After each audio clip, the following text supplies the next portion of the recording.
यांच्या विचारांनी संपूर्ण महाराष्ट्र घडला असे हिंदुस्थानाचे आराध्य दैवत छत्रपती शिवाजी महाराज। 32 वर्षाच्या वयामध्ये निद्रा छातीने मृत्यूशी झुंज देणारे छत्रपती संभाजी महाराज, शिवरायांना घडवणाऱ्या, वाढवणाऱ्या, लहानपणापासून स्वराज्य निर्माण करण्याची प्रेरणा देणाऱ्या राजमाता राष्ट्रमाता माँसाहेब जिजाऊ, ज्यांच्या संविधानावर संपूर्ण देशाचा कारभार चालतो असे भारतीय घटनेचे शिल्पकार डॉक्टर बाबासाहेब आंबेडकर, शिक्षणाची चळवळ रुजवणारे, इतर घटकांना शिक्षणाचे महत्त्व पटवून देणारे महात्मा फुले, सावित्रीबाई फुले, साहित्यरत्न लोकशाहीराव भाऊ साठे आणि स्वातंत्र्य चळवळीतील थोर स्वातंत्र्य सेनानी लोकमान्य बाळ गंगाधर टिळक, या सर्व महामानवांना व त्यांच्या कार्याला मी वंदन करतो व उपस्थित मान्यवरांच्या अनुमतीनुसार माझ्या 2 शब्दाला सुरुवात करतो।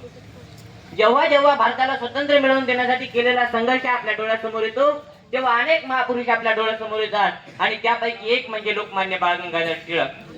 मोडणार पण वाकणार नाही याची स्पष्ट भूमिका मांडणारे लोकमान्य टिळक, देशभक्तीच्या प्रेमापोटी स्वदेशीचा नारा देणारे लोकमान्य टिळक, स्वराज्य माझा जन्मसिद्ध हक्क आहे आणि तो मी मिळवणारच अशी सिंहगर्जना करणारे लोकमान्य टिळक। सिंहगर्जना करण्यासाठी काळीज पण सिंहाचेच लागते, सिंहगर्जना करण्यासाठी काळीज पण सिंहाचेच लागते, म्हणून लोकमान्य टिळकांच्या चरणात सदैव माझी मान झुकते, म्हणून लोकमान्य टिळकांच्या चरणात सदैव माझी मान झुकते।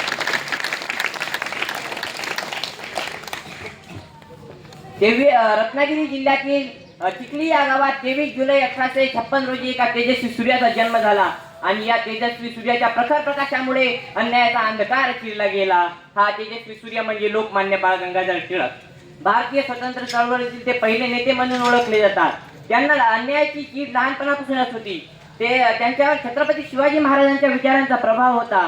स्वराज्याशिवाय प्रगती शक्य नाही असा त्यांचा ठाम